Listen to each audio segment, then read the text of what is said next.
देख रहे हैं हादसे की बात की जहां सिर्फ और सिर्फ लोगों की भीड़ है, चारों तरफ लोगों में एक तरह से अफरा तफरी का माहौल था। कैसे निकले, कहां निकले, बाबा की चरण धूली लेने के लिए लोग एक के ऊपर एक गिरते चले जाते हैं। देखिए वहां से पानी का एक टैंकर भी निकलता है, लोगों की गाड़ियां खड़ी होती हैं, बस वहां से निकलती है, एम्बुलेंस वहां से निकलती है, लेकिन कोई भी मदद इन लोगों तक नहीं पहुंचाई जाती है, क्योंकि आप समझिए इन्हीं के बीच से होते हुए बाबा का काफिला भी गुजरा। थोड़ी देर पहले बाबा भी यहां से निकले, वो ब्रिगेड यहां से निकली, वो एक तरह से कहें कि पिंक आर्मी वहां से निकली जो बाकायदा बाबा के लिए तैयार थी। आप देख रहे हैं खेतों के बीच में कैसे जो लोग हैं वो फंस गए थे, क्योंकि यही एक तरह से जो मिट्टी थी वो किस तरह से गीली थी, बारिश हो रही थी लगातार, और एक के ऊपर एक लोग गिरते चले गए और उसके बाद कैसे लोगों की जान चली जाती। लेकिन एक तस्वीर हम दिखा रहे हैं, देखिए यहां से आप देख रहे हैं जो पिंक एक तरीके से गुलाबी रंग की साड़ियां पहनी हुई महिलाएं हैं, वो भी उनकी ब्रिगेड का हिस्सा है। लेकिन आप समझिए इतनी बड़ी संख्या में लोगों की मौजूदगी होती है, किसी की कोई मदद नहीं की जाती है। यानी उस वक्त तक जब भगदड़ मची थी तो वहां पे एम्बुलेंस भी मौजूद थी, वहां पे बसेस भी थी, हर चीजें थी, लेकिन लोगों को शायद तुरंत अगर निकाल लिया जाता तो 121 लोगों की जान नहीं चली जाती है। 3 तस्वीरें हैं जो एक एक तरह से चीख कर गवाही दे रही हैं कि लोगों को मरने के लिए छोड़ दिया गया, कोई इंतजाम नहीं रखे गए, उल्टा बाबा वहां से भाग निकला। बाबा भी लौट करके आ सकते थे, लेकिन ये 3 तस्वीरें बता रही हैं कि क्या कुछ उस वक्त की स्थितियां थी। बिल्कुल, देखिए वीडियो 1, 2, 3 अलग अलग एंगल से तस्वीरें आपकी टीवी स्क्रीन पर है, लेकिन इसी बीच आपको लगातार अपडेट बता रहे हैं कि हाथरस हादसे का मुख्य आरोपी मधुकर, जिसकी इस वक्त कोर्ट में पेशी भी चल रही है, दूसरा न्यायिक जांच की जो टीम है वो भी घटनास्थल पर पहुंची थी। जतिन आज बिल्कुल देखिए न्यायिक जांच की जो टीम है वो घटनास्थल पर पहुंची, मधुकर की पेशी है, संभवतः आज वो जेल चला जाएगा और मंडे को या कल शाम को यूपी पुलिस मधुकर की कस्टडी के लिए कोर्ट का दोबारा से रुख करेगी। लेकिन ये जो नया वीडियो हम अपने दर्शकों को दिखा रहे हैं, वीडियो समझना बहुत जरूरी है। पिंक आर्मी, बाबा की आर्मी, जिनका काम था महिलाओं को मैनेज करना, उनको संभालना, उनकी देखभाल करना, लेकिन जैसे ही पैनिक शुरू हुआ, भगदड़ मचनी शुरू हुई, बाबा की ये पिंक आर्मी सबसे पहले निकली। तस्वीरों में आप देखेंगे पिंक कलर की ड्रेस में सूट पहनी तमाम महिलाएं लोगों की भीड़ को रोकने की वजह, उनको संभालने की वजह खेतों के जरिए खुद भागना शुरू हो गई और सबसे आगे वही निकली। आज जब हमने एसपी हाथरस से भी बात की थी तो उनका भी साफ तौर पर कहना था कि बाबा की जो आर्मी है वो इस पूरे आयोजन को करवा रही थी। पुलिस जैसे ही हस्तक्षेप करती थी, लोगों को समझाने की कोशिश करती थी, तो बाबा की आर्मी पुलिस को भी रोकती थी। किसी भी तरीके का इंटरफेरेंस पुलिस को नहीं करने दिया गया और नतीजा क्या हुआ, 121 लोगों की इस पूरे मामले में मौत हो गई। आप इस वीडियो में देखेंगे एम्बुलेंस आपको साफ तौर पर खड़ी वहां पर नजर आ रही है। दरअसल ये जो वीडियो है, जिस जगह पर सत्संग हो रहा था, सत्संग के लेफ्ट हैंड साइड में जो भगदड़ है वो मचनी शुरू हुई, लेकिन सत्संग के राइट साइड में जैसे लोगों को पता चला कि कीचड़ में कुछ लोग फंस गए, एक के ऊपर एक लोग वहां पर चढ़ गए, तो पीछे के रास्ते से लोगों ने निकलना शुरू किया। लेकिन बाउंड्री पर खड़ी बाबा की पिंक आर्मी उन महिलाओं को संभालने की वजह सबसे पहले वो खुद ही जाना शुरू हो गई। और इस वीडियो का एक महत्वपूर्ण पॉइंट आप ये भी देखिए कि बाबा की जो 2.5 लाख समर्थक थे, श्रद्धालु बोल लीजिए, ये आए कैसे थे? एक ट्रकों में भरकर, वो ट्रक जिसमें सामान लोड किया जाता है, चीजें एक राज्य से दूसरे राज्य भेजी जाती, यहां पर पहुंच।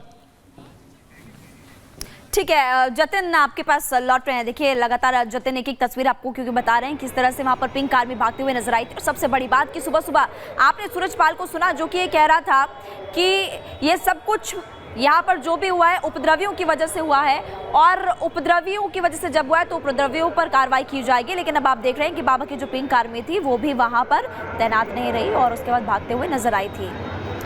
देखिए खबरों में आगे बढ़ते हैं, और 4 दिन बाद सूरजपाल बाबा का वीडियो संदेश तो आ गया है, लेकिन सबसे बड़ी बात कि सूरजपाल है कहां पर, क्या कर रहा है सूरजपाल, इस पर कोई कुछ नहीं बोल रहा। वहीं दूसरी ओर उनके वकील एपी सिंह कह रहे हैं कि बाबा अपने आश्रम में ही है, जब पुलिस बुलाएगी बाबा आ जाएंगे, जबकि उनके कई समर्थक बाबा पर कार्रवाई की मांग लगातार करते हुए इस वक्त नजर आ रहे हैं।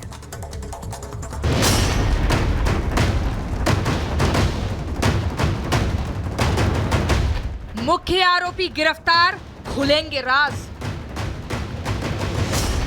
आरोपियों पर नकेल, बाबा जाएंगे जेल।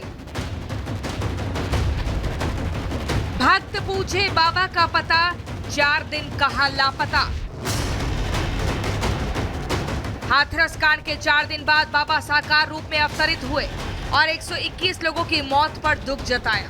अब जरा सोचिए, जो बाबा अपने को विष्णु का अवतार बताता हो, चक्रधारी होने का दावा करता हो, वो भला क्यों पिछले 4 दिनों से छिपता फिर रहा है? सबसे पहले आपको सुनवाते हैं बाबा साकार हरि उर्फ सूरजपाल का बयान। 2 जुलाई की घटना के बाद बहुत ही व्यथित हैं।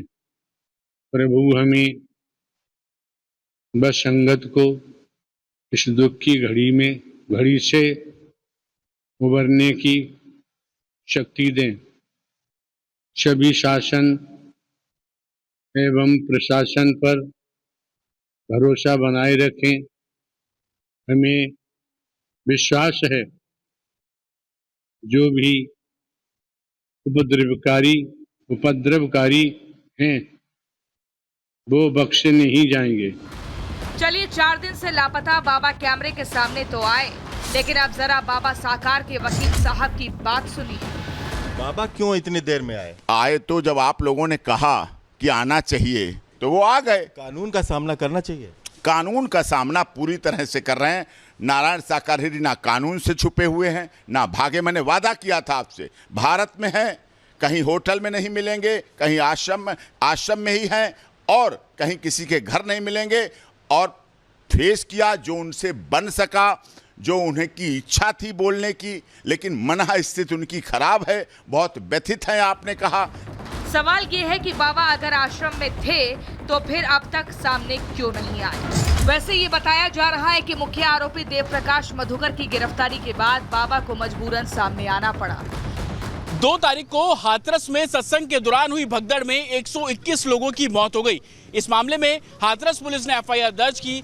आरोपी के तौर पर मधुकर का जो है नाम उस एफआईआर में लिखा गया और 4 दिन बाद जो मधुकर की गिरफ्तारी अब हाथरस पुलिस द्वारा की गई। हालांकि इन 4 दिनों में लगातार हाथरस पुलिस द्वारा ये बोला जा रहा था कि मधुकर को पकड़ने के लिए 8 टीमें बनाई गई हैं, 40 से ज्यादा पुलिसकर्मी इसमें लगे हुए थे। लेकिन आखिरकार 4 दिनों के बाद अब मधुकर की जो गिरफ्तारी है वो इस मामले में की गई है। देव प्रकाश मधुकर की गिरफ्तारी के बाद से उसके घर में सन्नाटा पसरा है। जब हमारी टीम उसके घर पहुंची तो वहां कोई नजर नहीं आया। भगदड़ मामले में मुख्य आरोपी देव प्रकाश मधुकर को पुलिस ने हिरासत में लिया है। दरअसल उनके वकील एपी सिंह ने बकायदा दावा किया कि उन्होंने खुद से आत्मसमर्पण किया है क्योंकि उनकी तबीयत ठीक नहीं थी और दिल्ली में उनका इलाज चल रहा था। पर घर की तस्वीरें दिखाएं हाथरस से तो उनके घर के बाहर अब भी ताला लगा हुआ है, अंदर परिवार के सदस्य नहीं है। ऐसे में कई सवाल भी खड़े हो रहे हैं। हाथरस कांड में अब तक 6 आरोपी गिरफ्तार हो चुके हैं। जुडिशियल कमीशन जांच में जुट गई है और लोगों से हाथरस कांड के तह तक जाने की कोशिश कर रही है। एएनआई को बाबा मिल जाता है। उत्तर प्रदेश की पुलिस को अब हटा देना चाहिए। उत्तर प्रदेश के गृह मंत्री को हटा देना चाहिए। एएनआई को गृह मंत्री के रूप में कर लेना चाहिए। बाबा स्पष्ट रूप से सरकार पर भरोसा रखने की बात कर रहे हैं और सरकार बाबा के खिलाफ एफआईआर नहीं कर रही है।